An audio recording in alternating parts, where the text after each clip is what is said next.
Chapter 3, Imagination versus Willpower, the Law of Conflict, the Scene. Think back to a time when you tried to force yourself to change. Maybe it was a diet, maybe a business project, maybe a promise to yourself. This time I won't give in. You clenched your fists, you swore, you pushed, and for a few days, you succeeded. But then, late at night, a craving whispered or a fear crept in. And suddenly, the willpower that felt so strong slipped through your fingers like sand.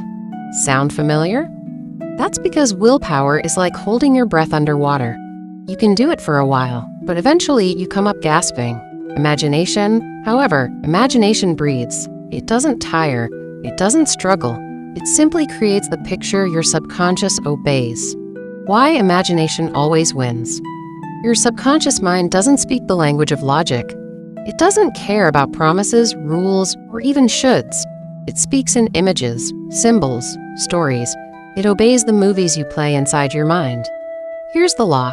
When imagination and willpower conflict, imagination wins every time. If you try to will yourself to eat salad while imagining the taste of chocolate cake, guess what happens? If you force yourself to speak confidently while imagining rejection and laughter, guess what happens? The movie wins. Always. But here's the secret. You don't need to fight your imagination. You need to train it. What if instead of forcing yourself forward, you allowed your imagination to show you, feel you, being exactly who you want to be? That is when willpower becomes unnecessary, because your subconscious doesn't resist, it simply obeys. Let's try something now. Close your eyes, take a breath. Picture a screen in front of you, like a cinema. On the screen, see yourself the way you've been living, with hesitation, sabotage, fear. Watch it play out. Now pause the film. Turn the colors black and white. Shrink the screen down, smaller and smaller until it's no bigger than a postage stamp. Push it far away until it disappears. Now, imagine a new movie. This time it's you, confident, joyful, succeeding. See yourself walking, speaking, acting in alignment. Notice the details, the smile on your face, the lightness in your step, the sound of your own voice steady and clear. Turn the colors brighter. Turn up the sound. Step into the movie. Be inside it, looking through your own eyes. Breathe it in. Feel it in your body.